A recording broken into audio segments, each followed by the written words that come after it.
This is Tara in front of control, and I hope you're all well. Please join us for our live safari. In about 2 minutes time, Patrick is going to be presenting with Sebastian on camera and myself in final control. So do join us for our live safari very shortly.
Good morning, everyone. Welcome to Wildlife Safari from Djuma Game Reserve in South Africa.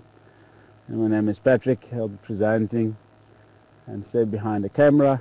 Totally back in final control.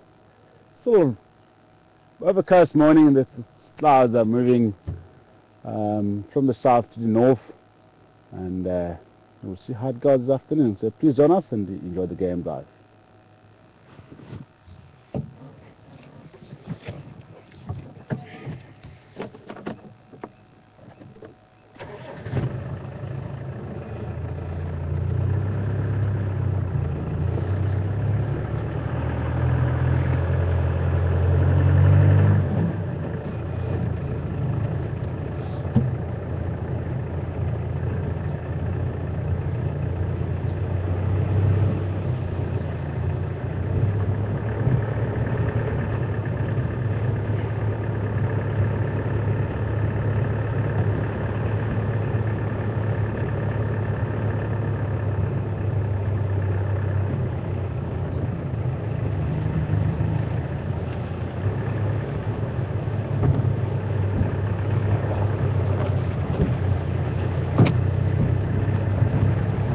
Stashes.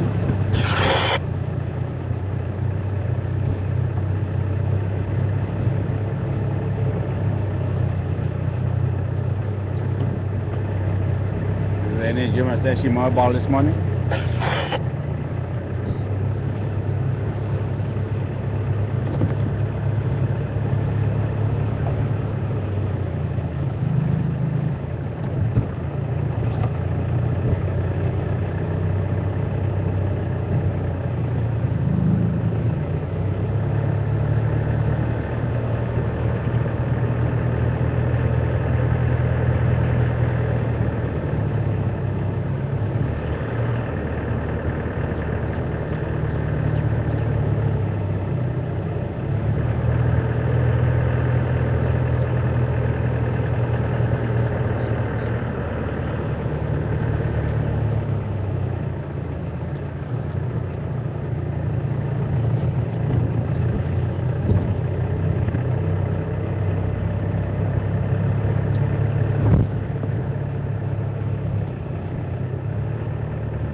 Absolutely a gorgeous morning in this part of the world. Is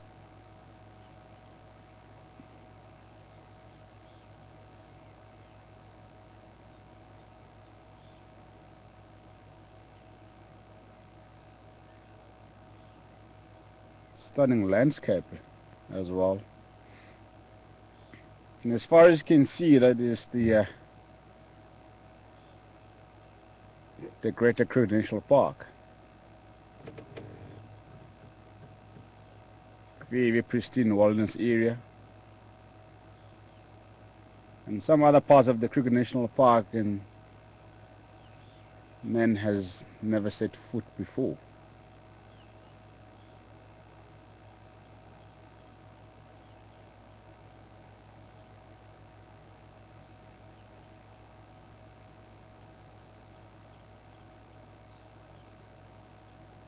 And in the areas where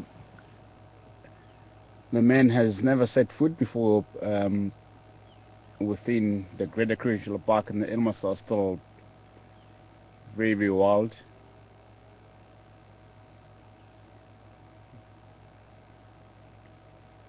You hear the vehicle from miles and miles away, and then they go bizarre.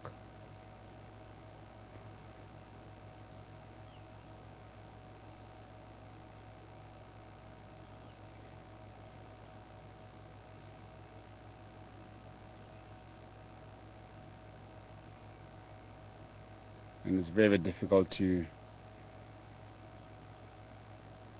get those animals used to the vehicle. It takes several years to get used to the vehicle.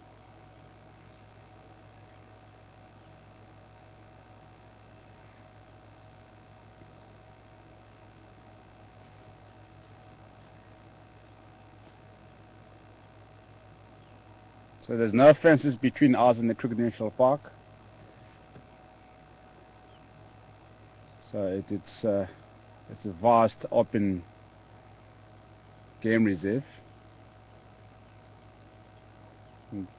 Animals wander around wherever they like.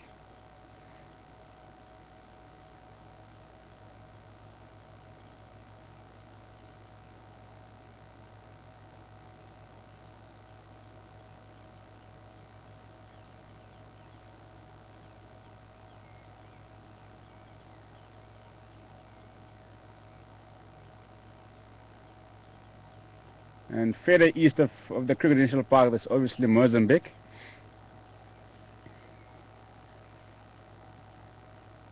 And 5 years ago, the Kruger National Park, and together with the government of Mozambique, were planning to incorporate about 25,000 hectares of land into the Greater Kruger National Park.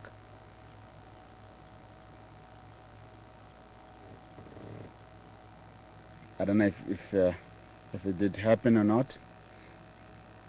And now the northern part of Mozambique has already been incorporated into the Kruger National Park. And the reason for the transfer tier parks or Peace Park Foundation was to increase more land available for elephants, particularly.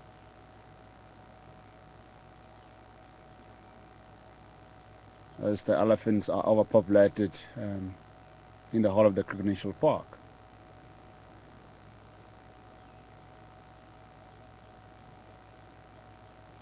And so there's been lots of negotiation and plans as what could be done to keep the elephants' population control.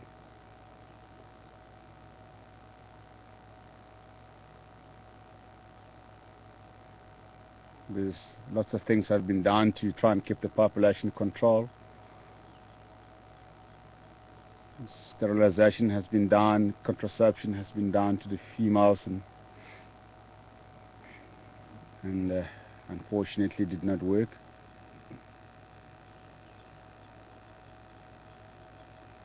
So the clever idea was to form the Transfrontier Parks.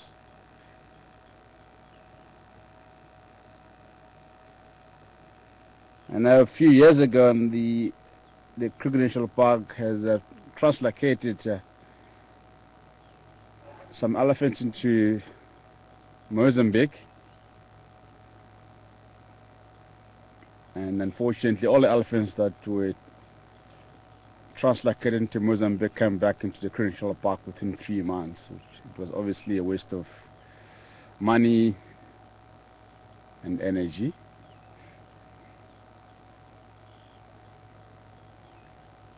And I think the reason why the elephants that were translocated into Mozambique came back into the Kruger National Park was because of the poaching situation in Mozambique, and also the management of the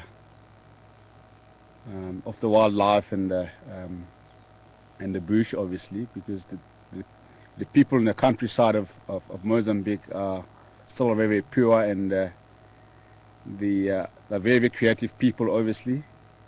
And what to do, and then they cut down the trees and then burn them to make charcoals, and obviously sell them into the townships and some other parts of Mozambique to make more money for the living. And as a result, and the elephant disliked that, and then they came back into the Kruger National Park.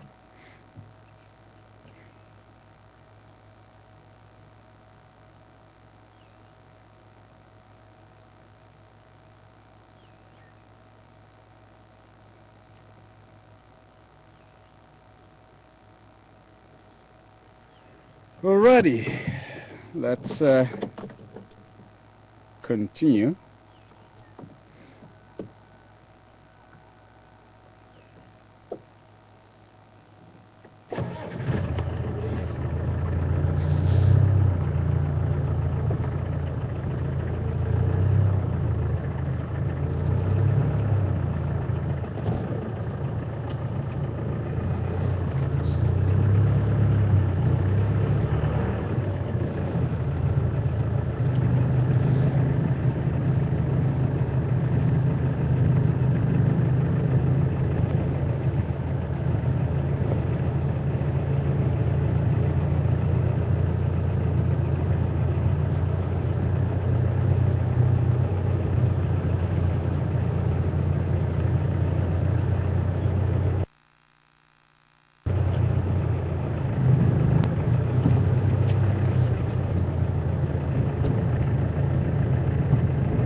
So the plan for this morning,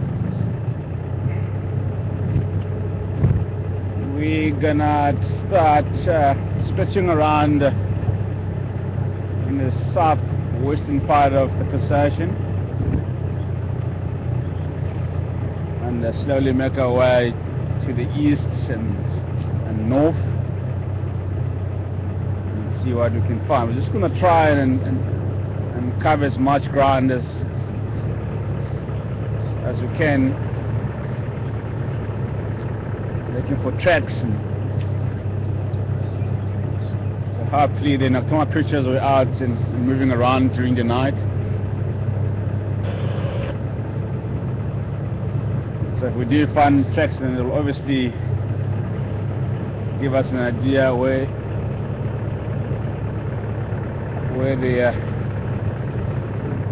they went, what was happening during the night.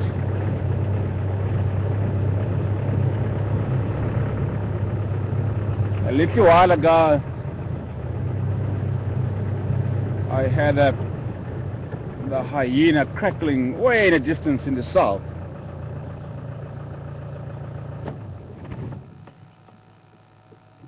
There's another porcupine quail here.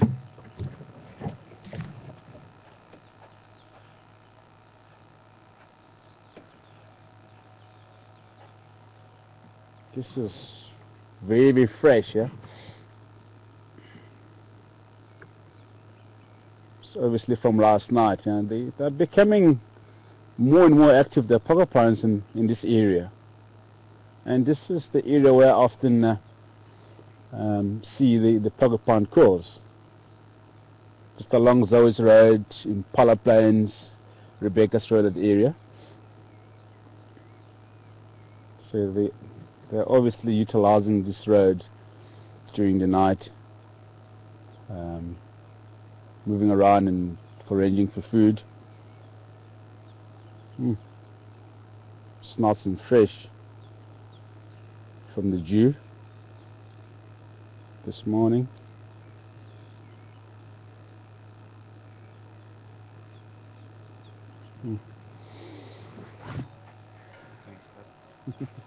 It's good for your headset.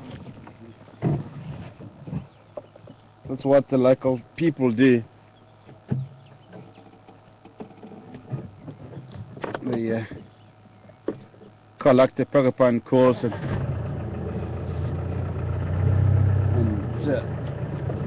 stick it on their heads.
Tara, what was the general direction of Karula yesterday afternoon?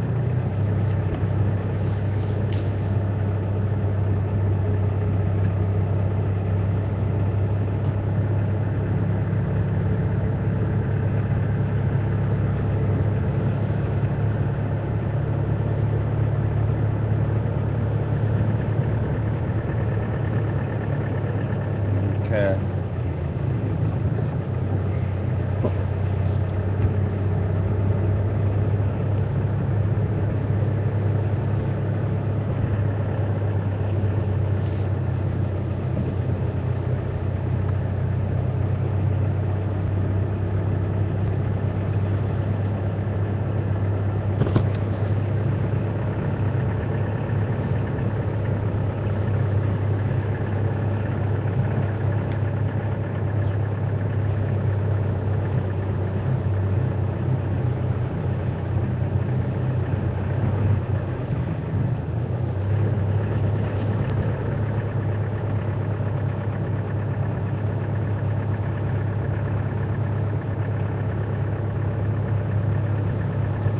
Just to give a quick update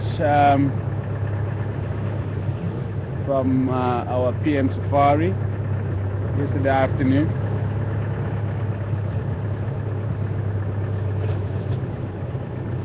Kirilla was seen on Sandy Pitch, Vital Access Road, and she made her way to the west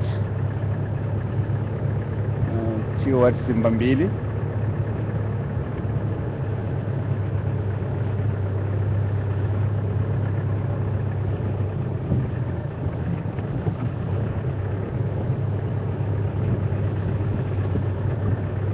Apparently she was hunting the impalas around Sandy Pitch area.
Hi Ed, good morning to you. Ed would like to see some elephants this morning.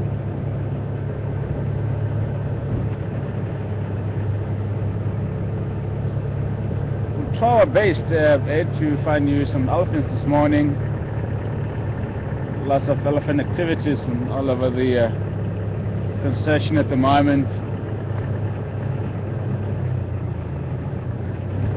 Different individual bulls and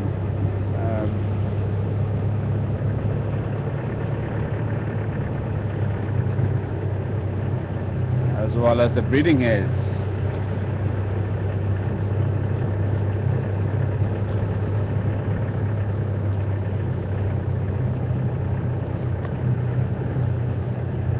We're just breaking up quite badly each other.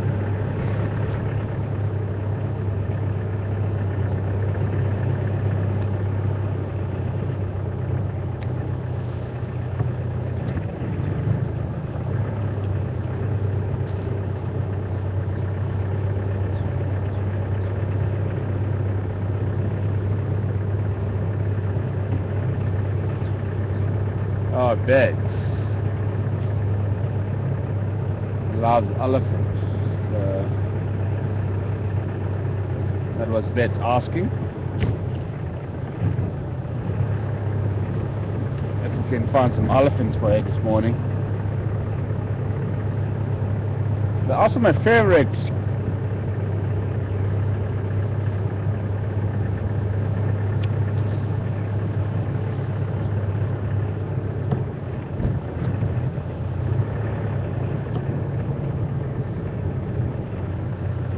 We're talking over each other.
grass is overgrown here, and there's 2 tracks that goes to the Hyena Den in Piscataway.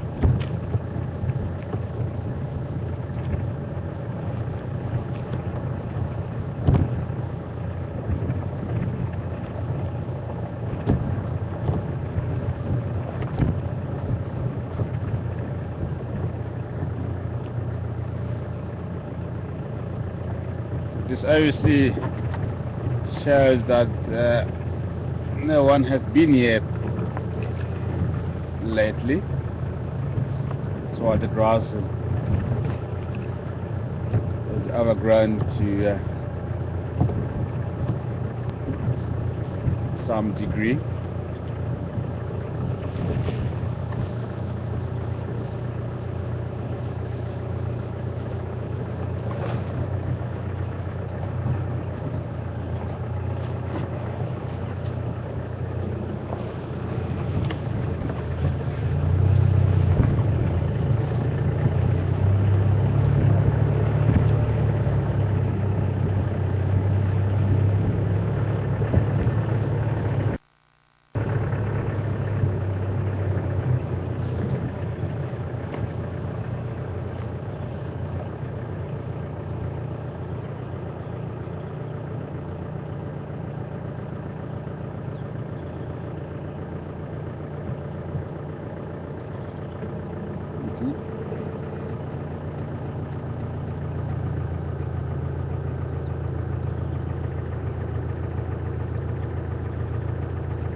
It looks like the hyenas have been here lately.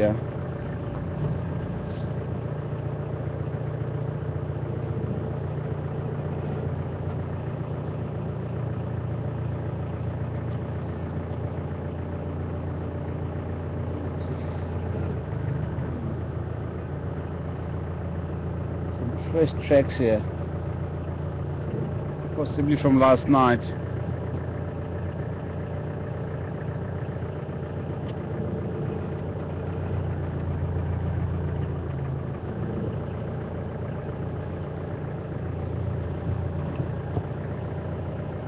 You can also see some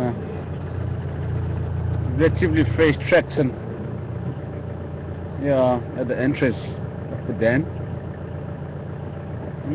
Let's just check around the timbered months if we can pick up anything.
I think we should start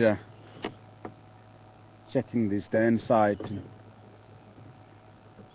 on Erie Drive.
very thick over here, yeah. Grass is very long.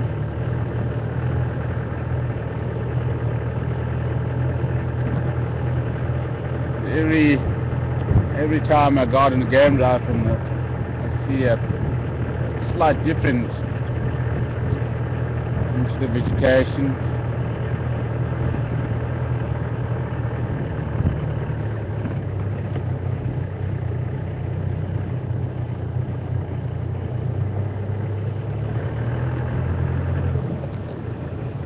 It's just amazing how the vegetation changes almost every day.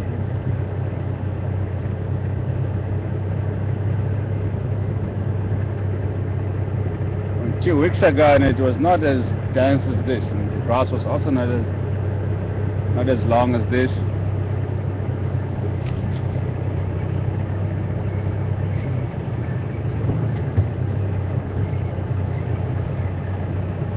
Maybe it's because we have had some rain a couple of days ago.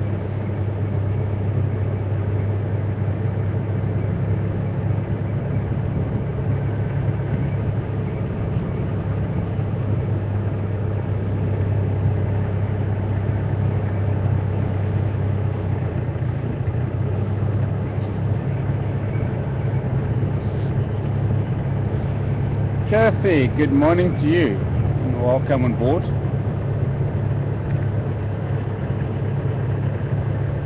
And, Kathy is asking if I can repeat my black mamba story, where I nearly rode over it and my tracker almost got bitten by a black mamba.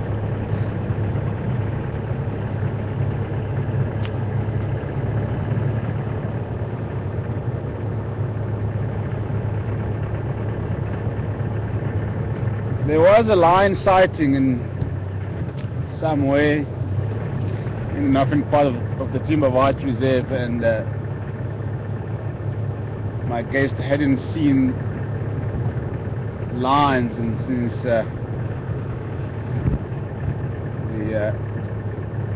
they've arrived,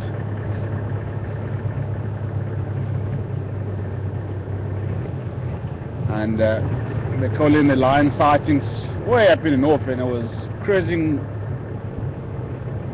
like 30-35 kilometers per hour, and as I came around the bend, there was a big black mamba lying across the road, and my tracker and I thought it was just a black branch just lying across the road, but it was actually a black mamba resting and sunning itself up. And as I got closer, the black mamba got up to make itself visible, and I immediately hit the brakes, and my tracker managed to jump off the tracker seat and roll over the bonnet onto the dashboard. And I was sitting right here in the dashboard, and the black mamba struck the tracker seat twice.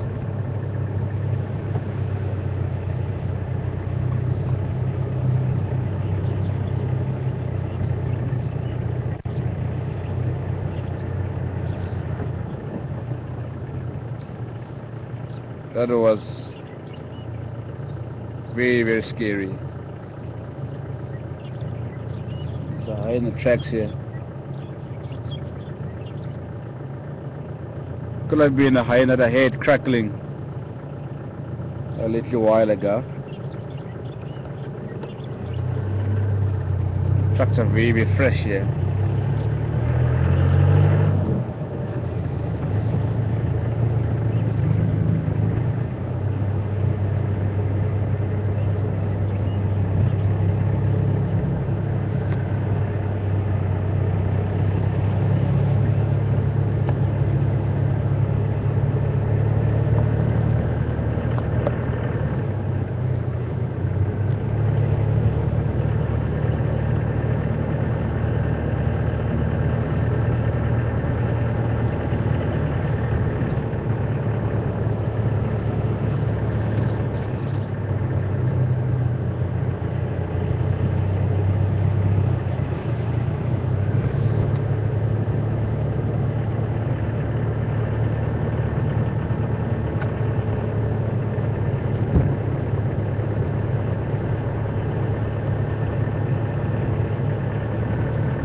also had a bad experience with an elephant bull. Also in the Timbawati Reserve, and we were on the walk with 2 guests.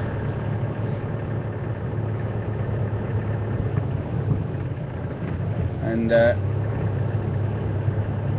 think I see the elephants. Yeah, elephants straight ahead in the road. And as we walk off the dam wall, there was an elephant bull drinking. But we obviously surprised him drinking, and he immediately stopped drinking and charged.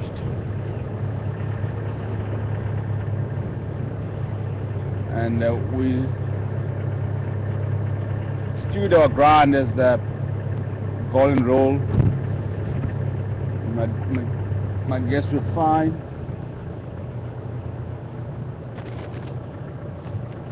And the elephant bull just kept coming towards us. And I thought, no, he's gonna stop, and then he never stopped, and just kept coming until I started like throwing hands at him and shouting at him at the same time to try and make him to stop, and he literally stopped about 2 or 3 meters away from us. So I was standing and like looking at him like, up like that. That was very, very scary. It's another unforgettable experience.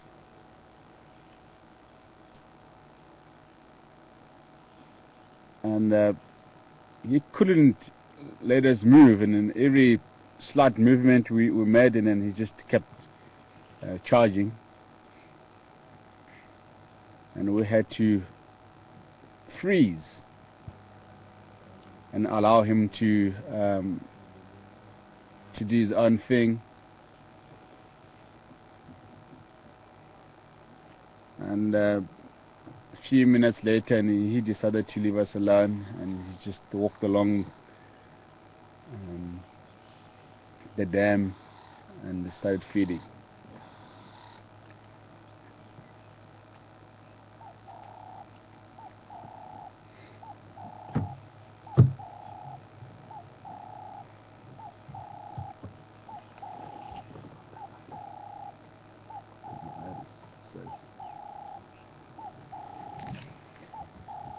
Good morning, Jamba. Speaking of the devil.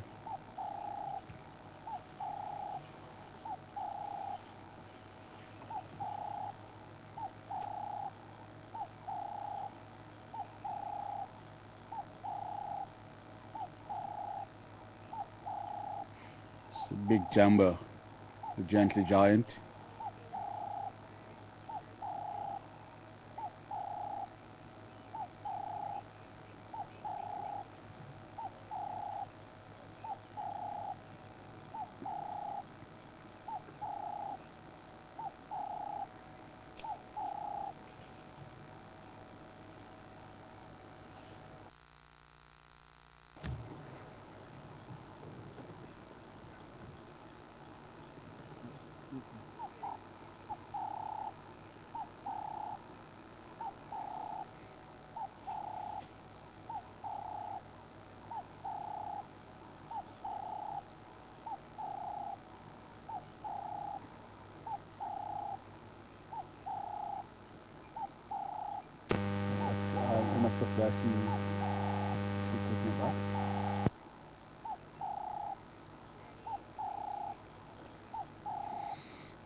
Looks like it has been feeding on the marula fruits for quite a while.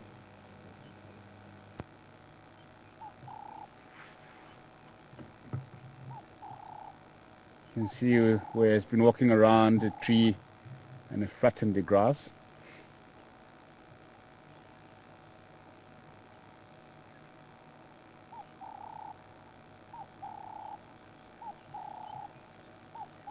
And since the marula fruits have come into season and they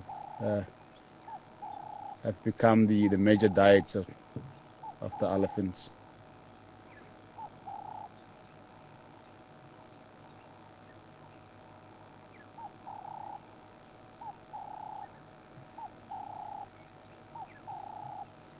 He's resting his backside against the tree.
I'm just going to try and go around the other side. This is facing away from us now.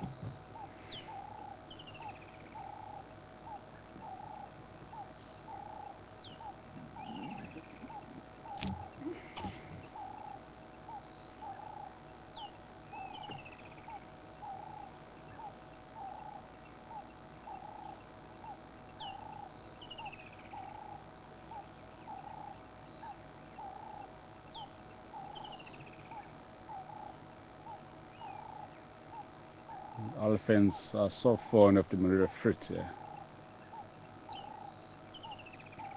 They obviously get lots of moisture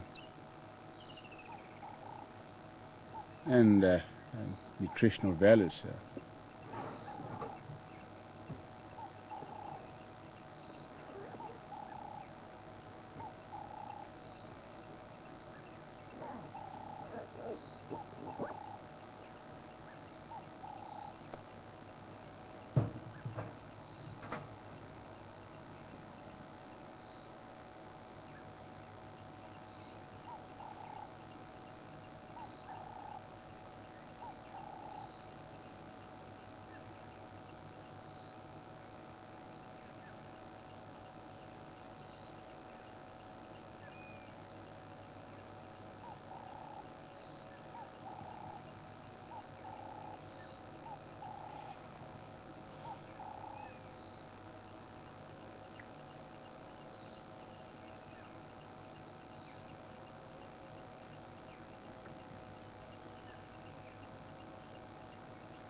He is relatively old elephant bull. Just look at the dents on the side of his head. They're quite deep inside.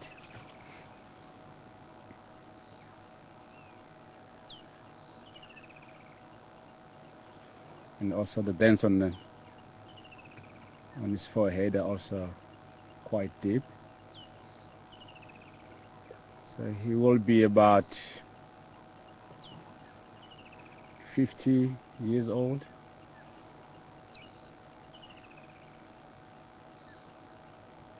And the elephants can live up to 65 years in the world.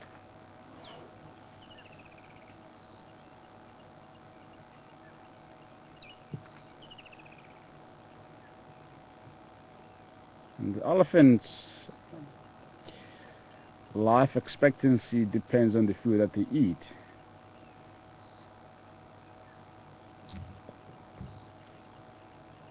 So if they don't eat rough vegetation, then they may live for more than 65 years. There have been elephants that have lived for more than 65 years.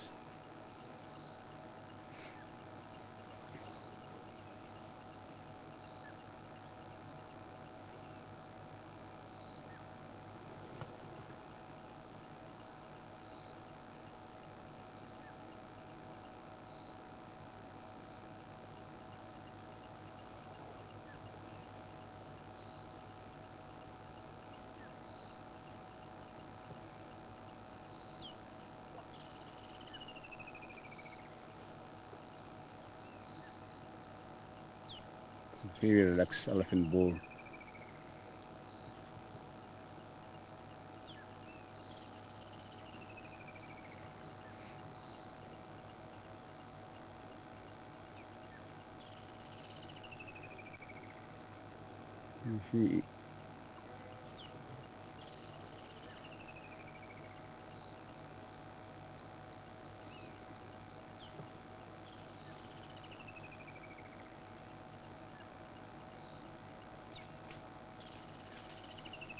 He is a left tusk elephant, and if you look at the length of this tusks vary in length. His left tusk, which is my right, is a lot more shorter than the right tusks.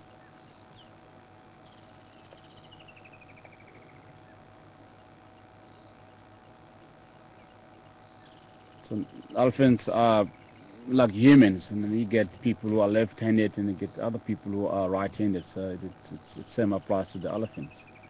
So there's one tusk that they used as often as the other another tusk.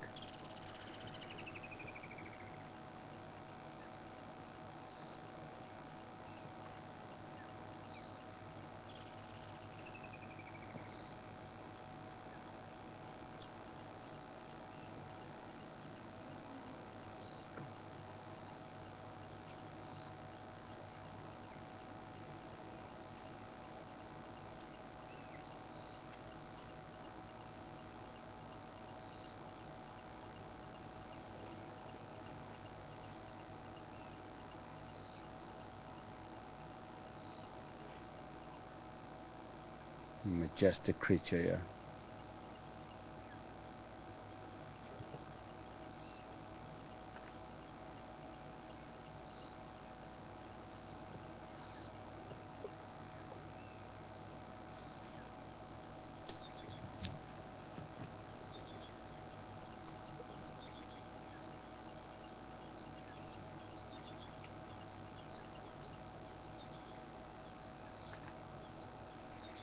Kira wants to know what is the age of this particular elephant bull.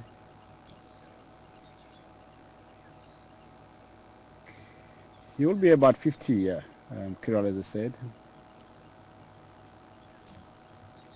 or maybe more.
Bashira, good morning to you.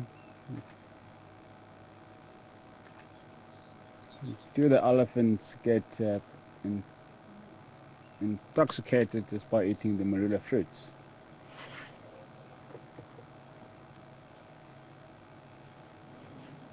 There are lots of theories saying that elephants do get intoxicated by eating the marula fruits. I'm just gonna remain silent for now. He's very close to the vehicle.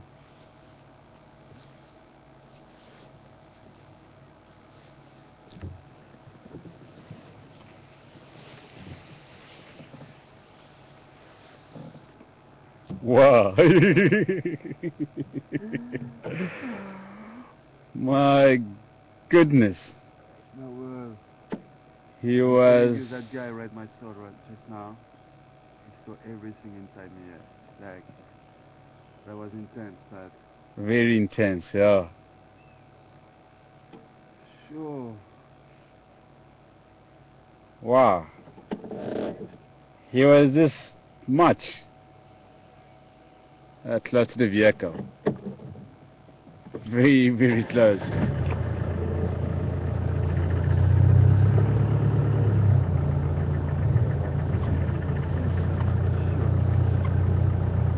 He must have rubbed his body against the spare wheel at the back of the Ganda. Very, very close. Wow.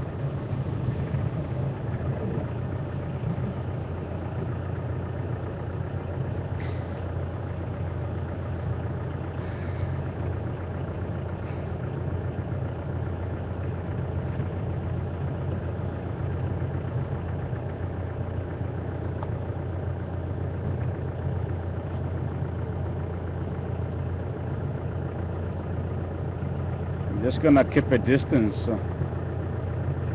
from him.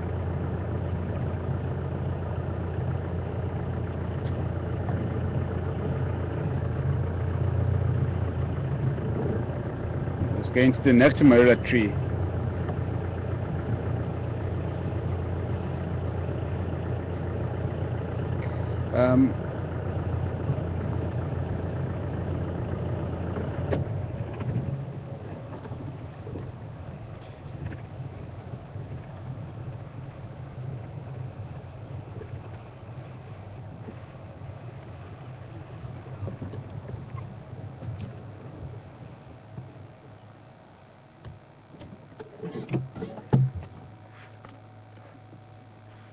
And yeah, Bashira,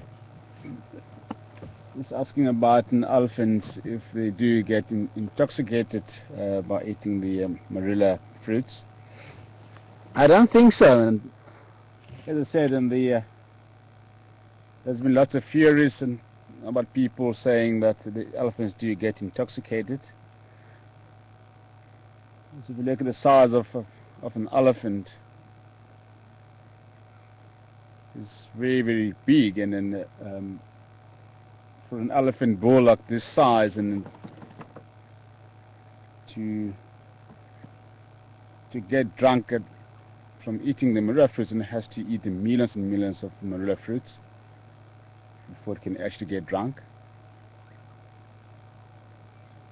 And as you know, that the elephants have a very poor digestive system, and most of the marula fruits that they swallow or eat, they don't chew them or digest them. If I do find the elephant dung on the road, and I'll stop and break it open and show you that there are lots of marula fruits that they eat and haven't been chewed and digested at all. So if the elephant doesn't chew most of the marula fruits, and it can hardly get drunk, because it has to chew them and digest them and ferment them in order to get drunk.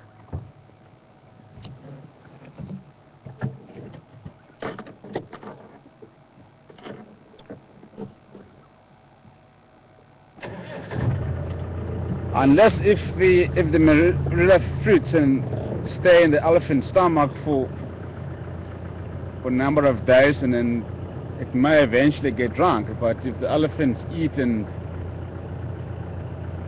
deposit the dung from time to time, then there is no way that the elephant can get drunk, because the fermentation process wouldn't take place, obviously.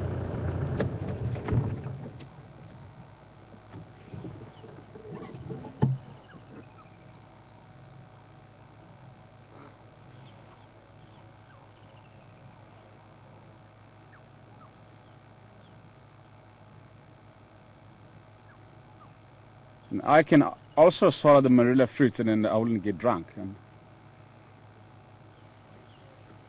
now, even if I chew them, I wouldn't get drunk either.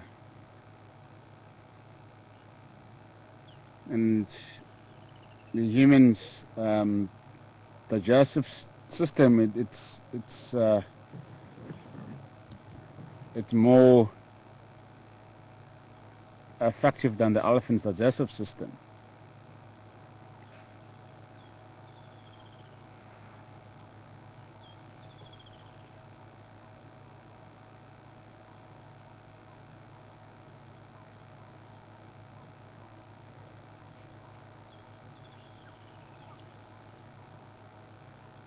Baboons were also known to get drunk from eating the marula fruits, and I don't think that is true either. Impala also eats the marula fruits, but I've never heard of them getting drunk.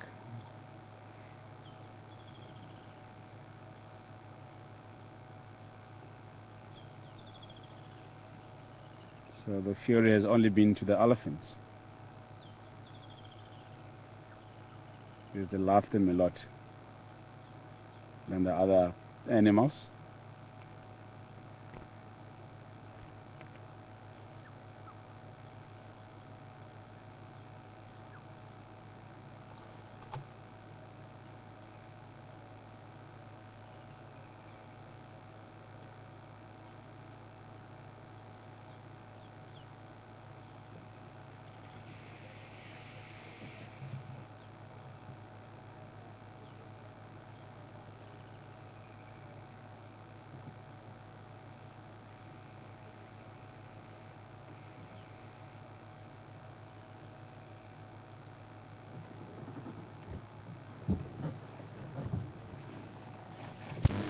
Very coffee fire.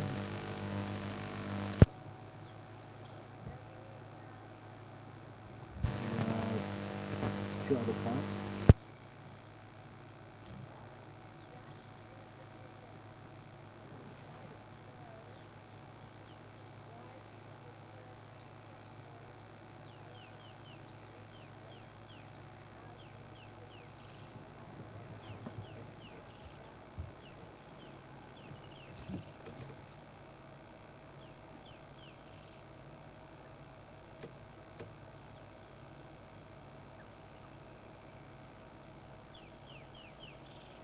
Beautiful gentle giant.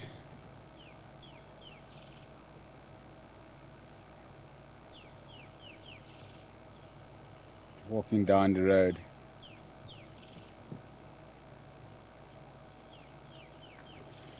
The king of the jungle.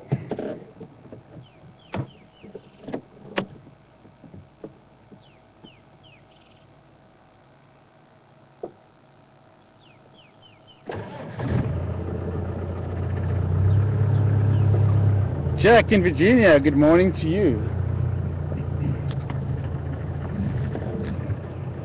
And Jack wants to know, why do I refer the other elephants as breeding heads, and how do we distinguish the other elephants from the other heads?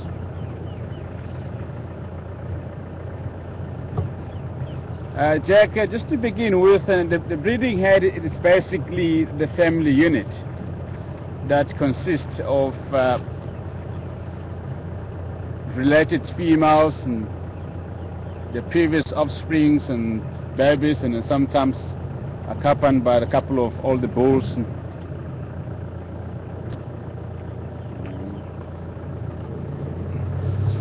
Let's go around the other side. It's gonna cross over Shibama Road shortly. So that's what we call a breeding head. And you do find the group of individual bulls that is referred as the bachelor herd.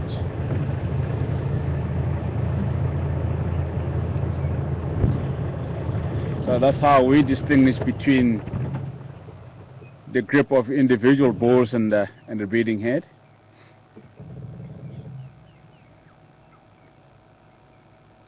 And the bachelor head intend to split up and forage food individually, and they tend to congregate in the smaller numbers and at the dams, and again when they finish drinking again, and then they'll go their separate ways. So the breeding head and then the are very, very gregarious animals as a rule, and they stick together all the time. They bond together, so they don't separate as the bulls do.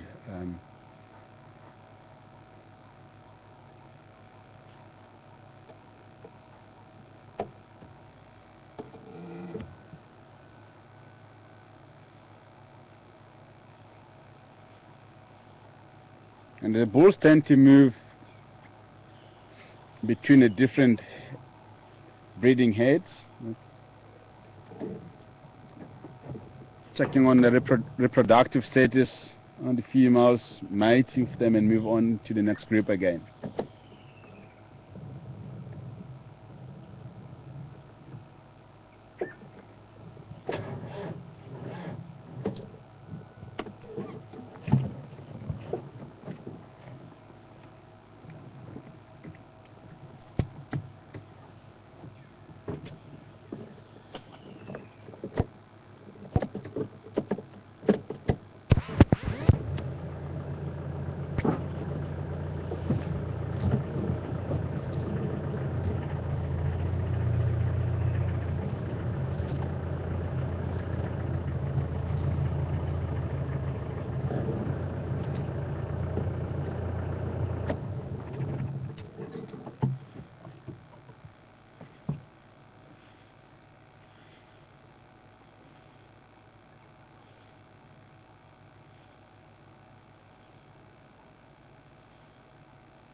Trying to get closer again.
So there might be other individual bulls within the vicinity. Yeah?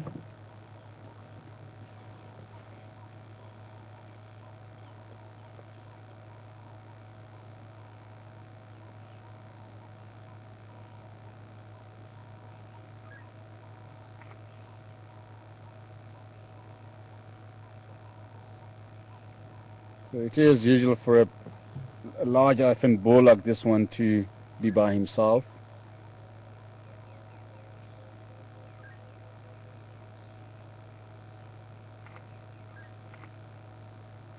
But it's very, very unusual for an elephant cow to be by herself. As I said, the difference between the breeding heads and the bachelor group or a boys club.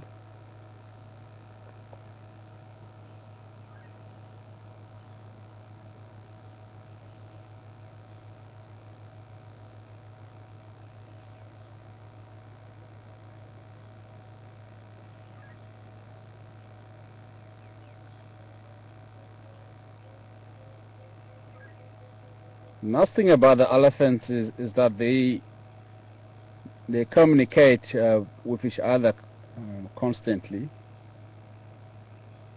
So this particular elephant bull knows how far the other bulls are and how far the breeding head is.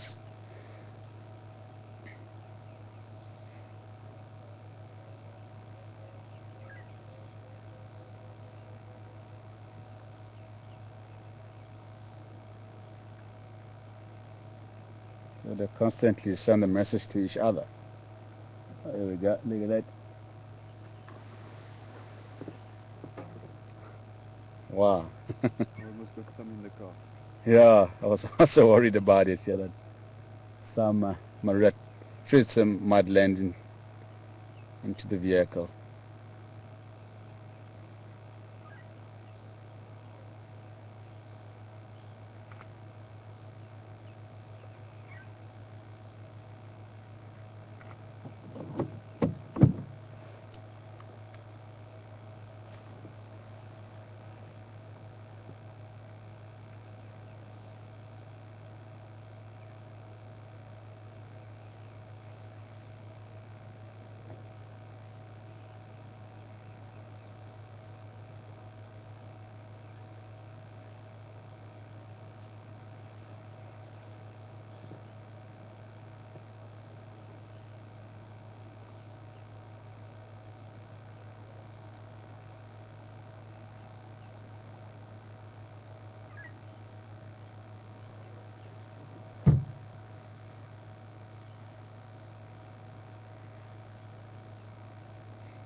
And this time of year, the elephants tend to stick around as pretty much in the same vicinity for a number of days, just moving between the water holes and the good grazing areas.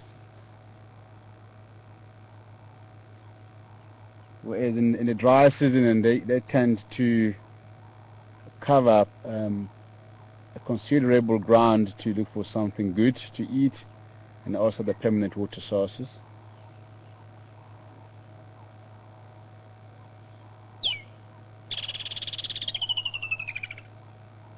Especially the breeding heads, because they obviously need a huge area to sustain them.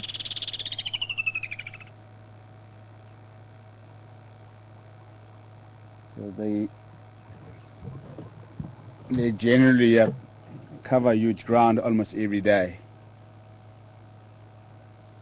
And if they do find something good, then they will communicate with the other elephants and let them know about the good grazing and water availability areas, and then the other elephants will obviously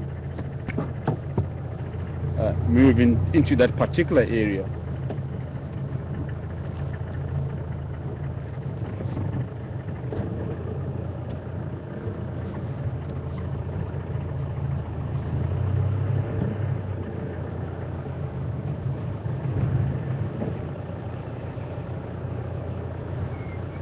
Okay, we're gonna leave him to it and see what else we can find.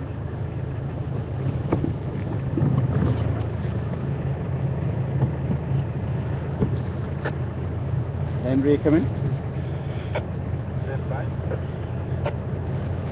Where are you working this morning? Okay, copy, thanks.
What bird was calling near the elephant's boo?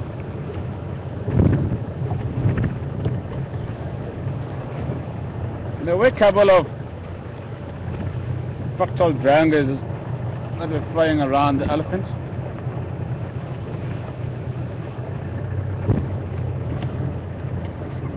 The hum goes here. The drangers do whistle like humans and they can go.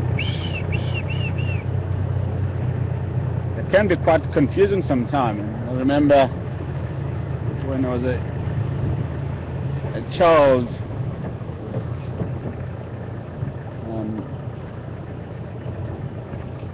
as a head boy,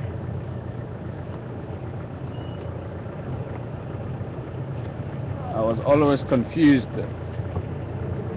by the drangers whistling.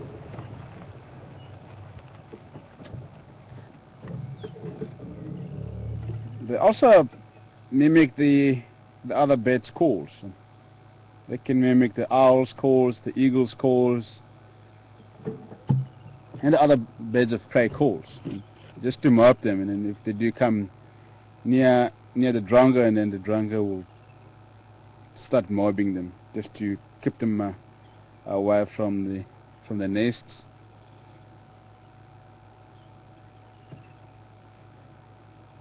So they're quite clever and aggressive little birds, the drangas.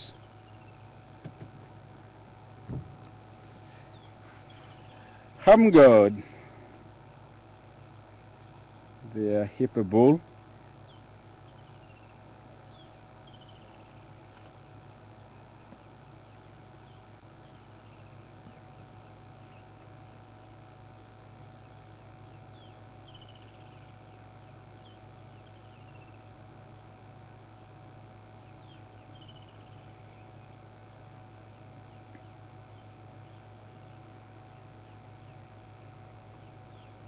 It looks like the humga has just returned to the water.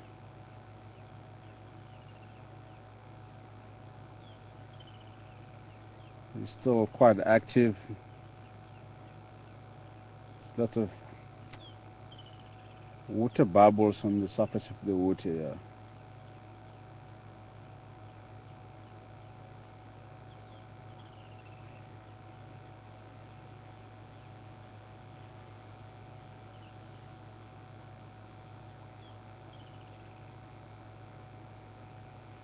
There's lots of hippo dung floating on the surface of the water here.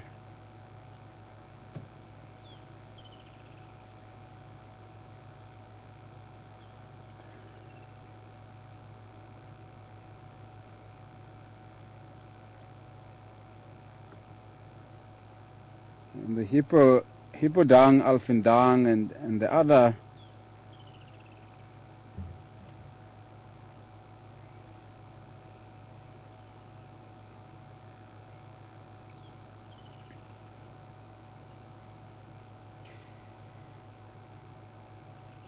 so the hippo's dungs and the other animals' dungs floating on the surface of the water don't affect the other animals from drinking the water. Even the hippos living in the water themselves, and the dungs don't affect them.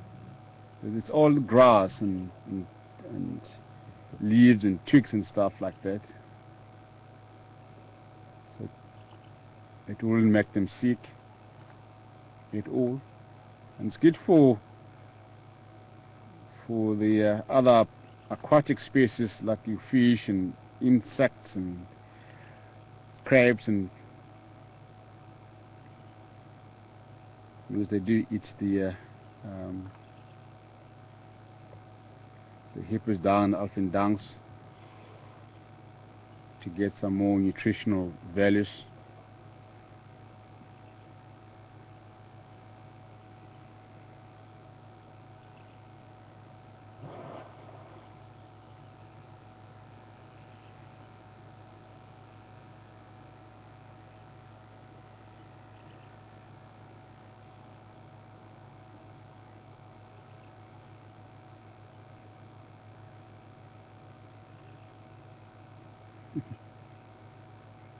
So it's starting to show off a bit.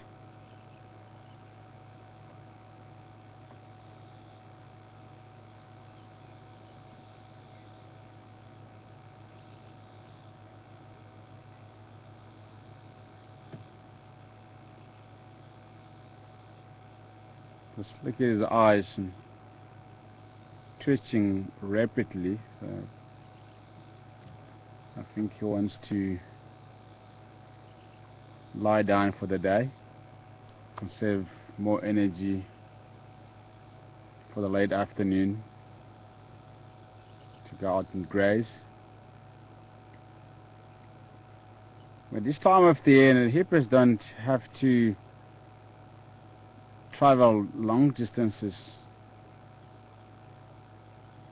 to go and look for food. There's lots of food around the dams, unless if the hippo bull wants to patrol his territory.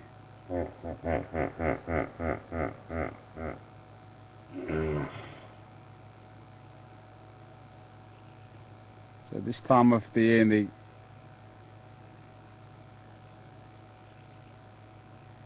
they can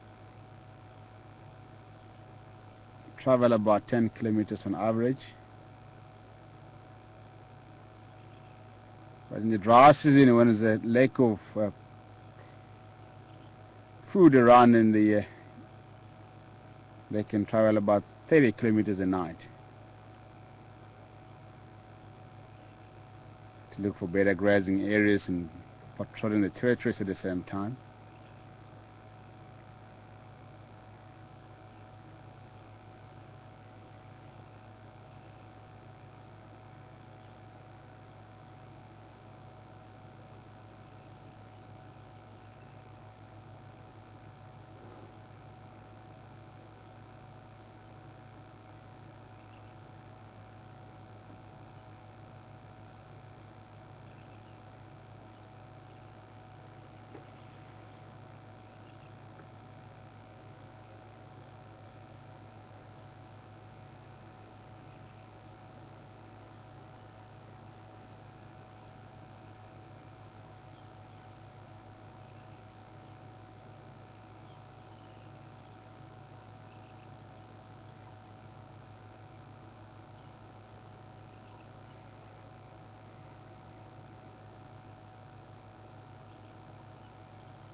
Good. That was less than 5 minutes being under the water. The hippos can stay under the water for about 5 to 7 minutes.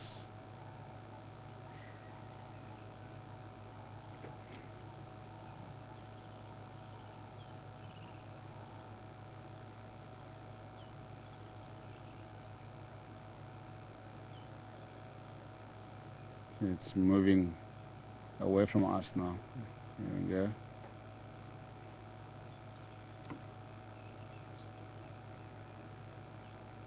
It's going under again. I think he wants us to leave. Oh, here we go. Let's turn around and look this way.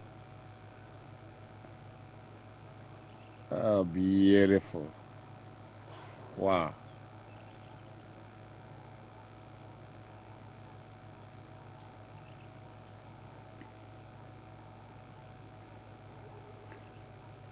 I think we shall leave him in peace, and he really wants to take it easy for the day.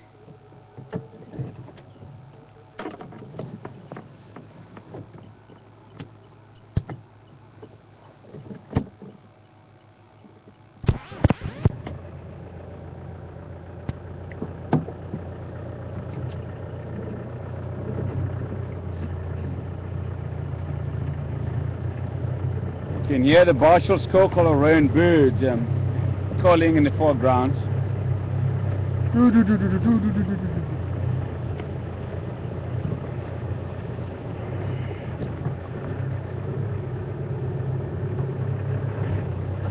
Sounds like someone in the tree here to your left.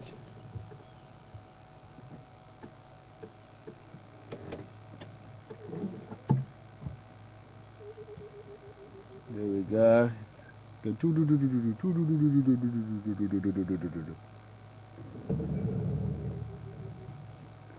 I can see the movement of him in a tree there. But the camera won't be able to pick it up.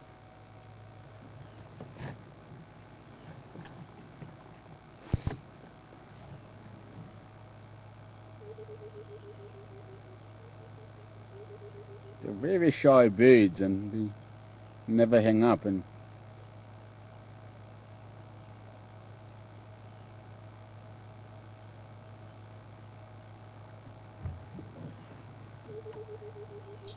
they're often in the dense woodlands and sometimes along the riverbeds and drainage lines.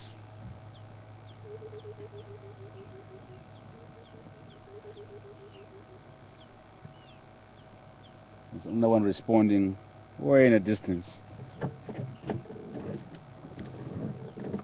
So might have the rain tonight, yeah?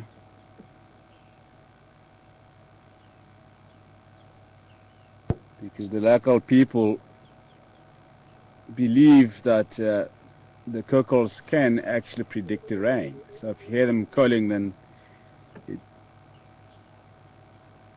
it means it might rain.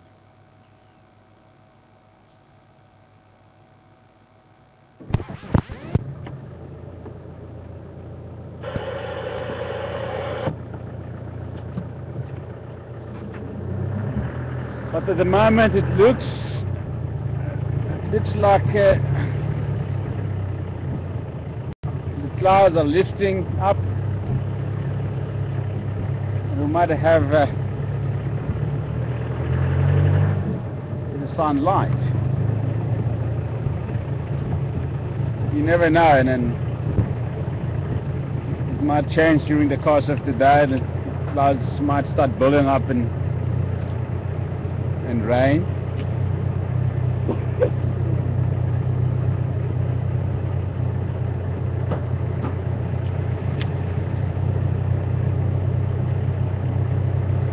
They are constantly calling the Barshall's call.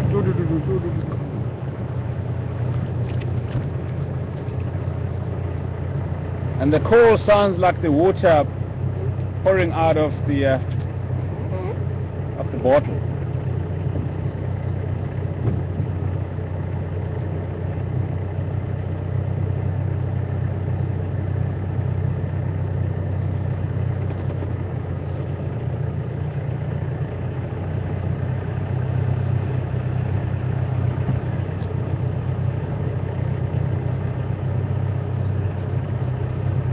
also clearing up in the mountains.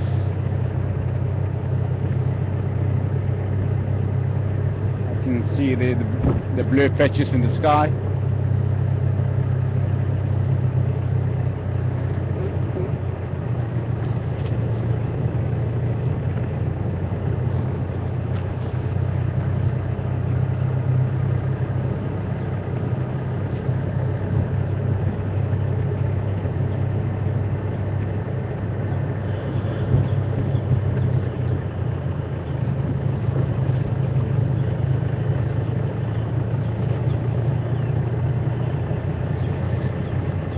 On the tracks here, heading down towards the dam.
The grey bush.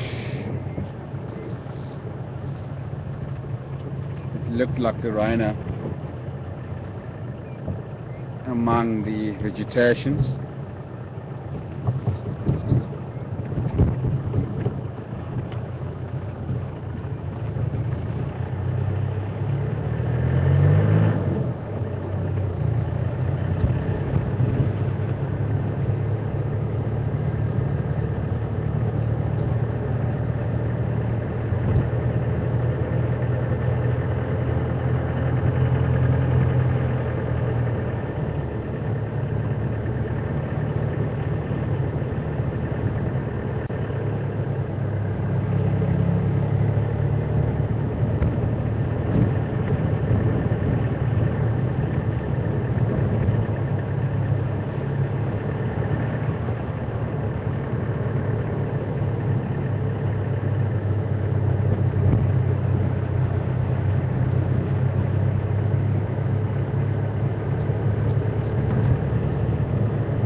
Has anyone heard about the sticks and the Machingalans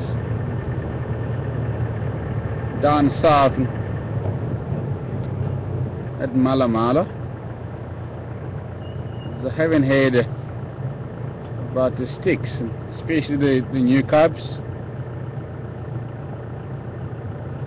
and the Machingalans.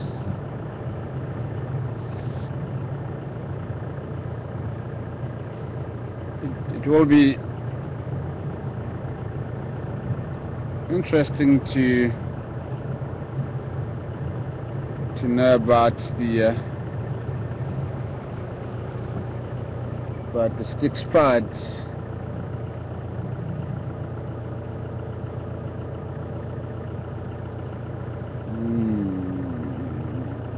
Young male leopard tracks here.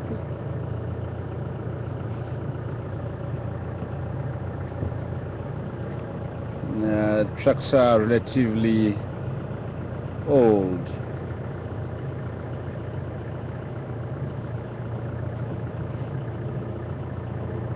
Possibly one of the Kuru's boys.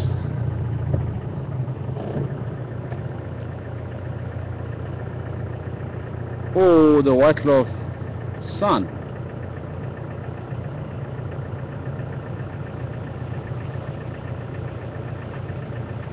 We haven't seen a white-cloth sun for a very long time.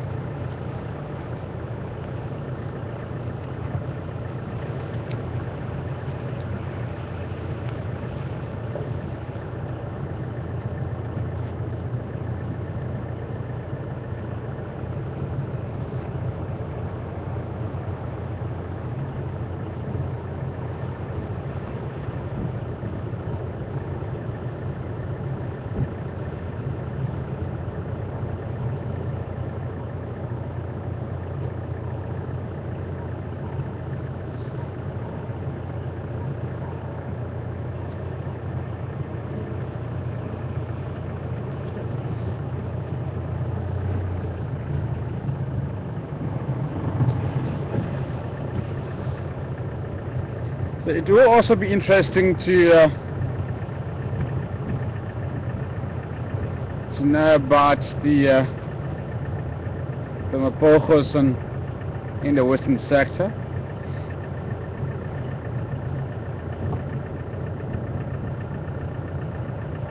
Just looking for traction on the road.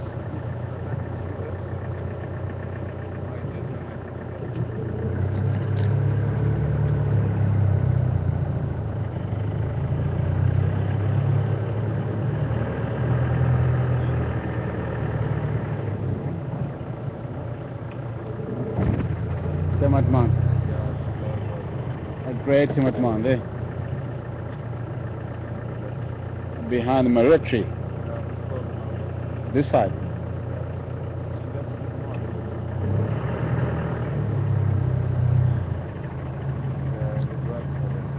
Oh, there, okay. Yeah, it's a log. Bent log.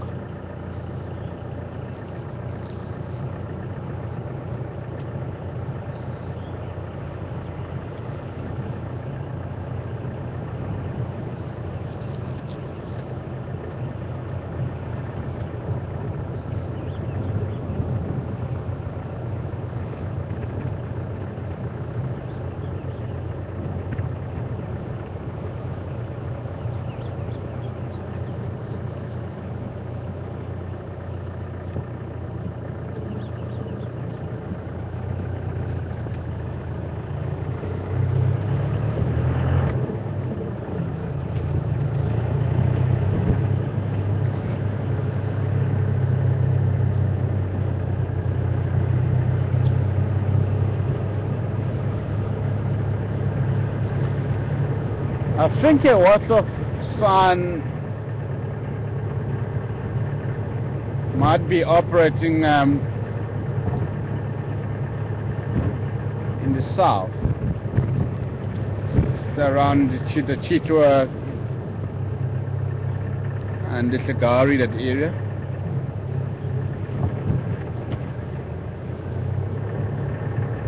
And sometimes up in Churchwood. That's where the Mada white-cloth used to hang around quite often.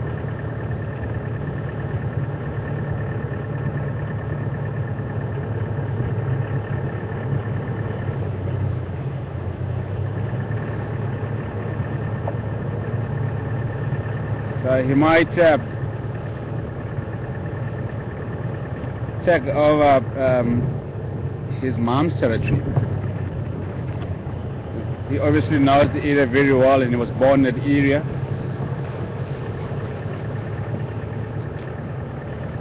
And he will be fine, yeah.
The rhino came along here.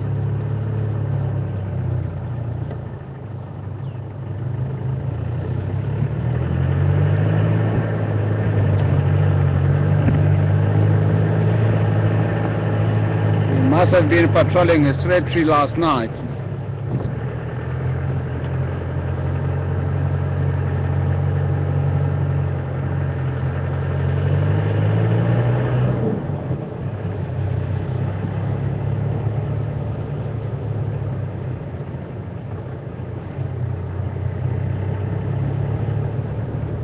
Trucks are coming from the north, yeah. We found his tracks west of Treehouse Dam, heading down this way. So he obviously headed north and made his way down south. So he must have covered a large ground last night, marking the territory. Also looking for females at the same time.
Can you go again, Tara?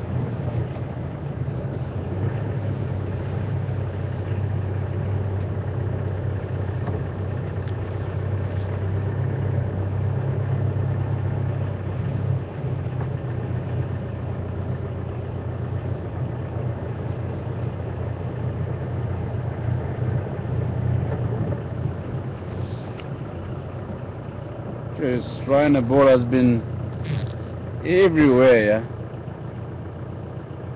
last night.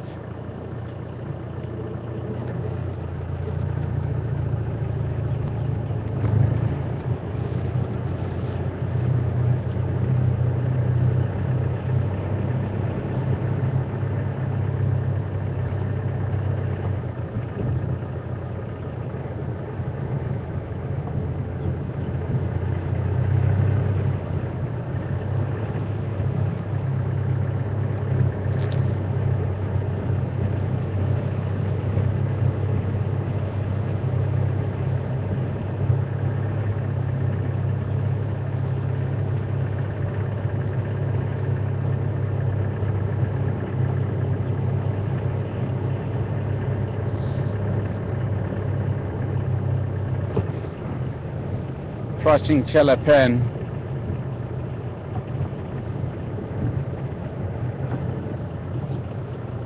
Doesn't look like there's any movement around Chelapen so far.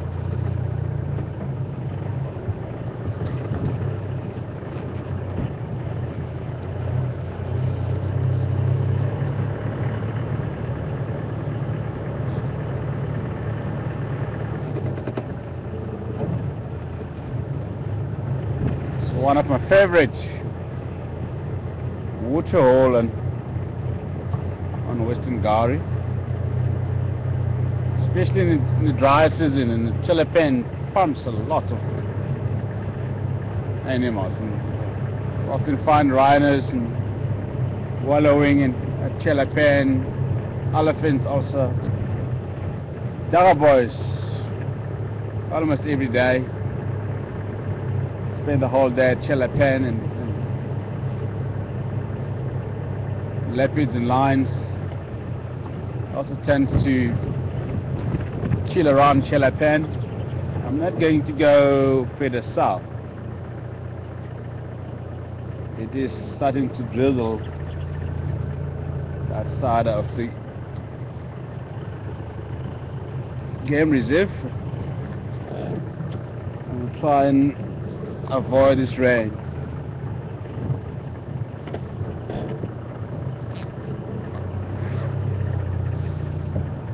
So we're gonna make our way up towards Gari Dam. So that the cooker was not lying, eh?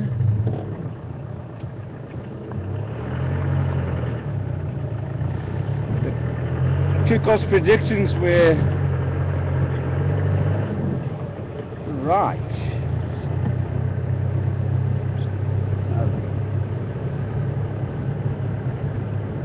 It's also raining where we are now.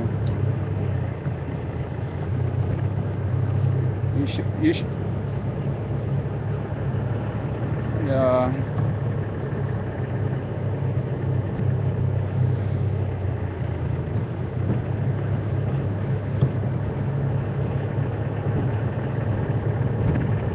I think we're gonna have to close down and protect the camera and the equipment on the vehicle, but it's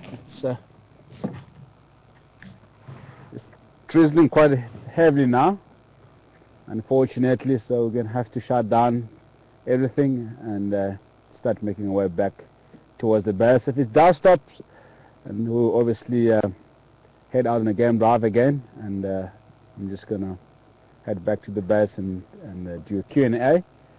And for me, Patrick, thanks so much for joining us.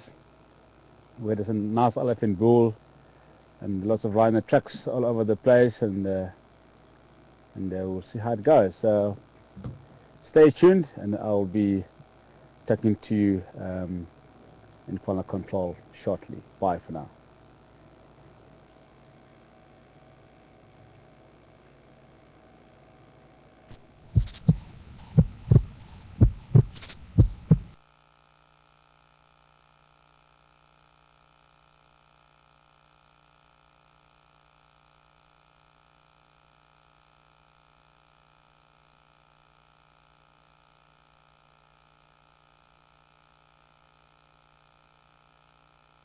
Hi everybody, this is Time Final Control, and unfortunately we do have to call the vehicle back if it does rain, just to protect the equipment. So the guys are going to be putting the cover on the camera and putting the sheeting over the equipment. And as you can see, if you're on the waterhole camera now, you can see it's starting to rain down at the dam too. So Patrick's going to make his way back, and if you'd like to join him on the waterhole camera, if there's any new viewers, then all you do is go to the top of the website and look under cameras, and Juma waterhole camera is the 5th from the bottom. So if you'd like to join Patrick for a chat, if you'd like to send him any questions through, please do, and he should be with us in about 5 or 10 minutes time.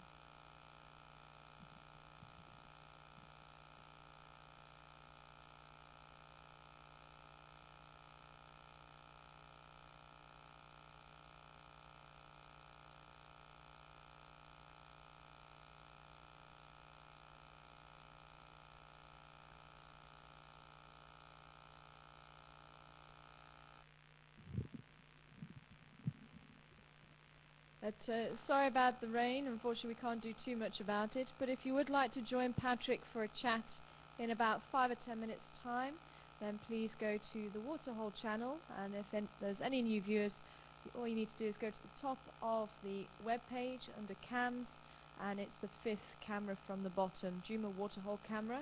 You go to the channel,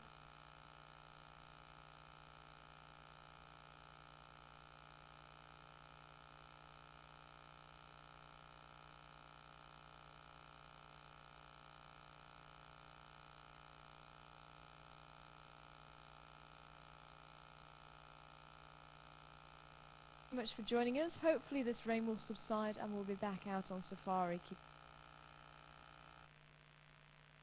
your fingers crossed. But thanks for joining us, and if you are leaving us, then hopefully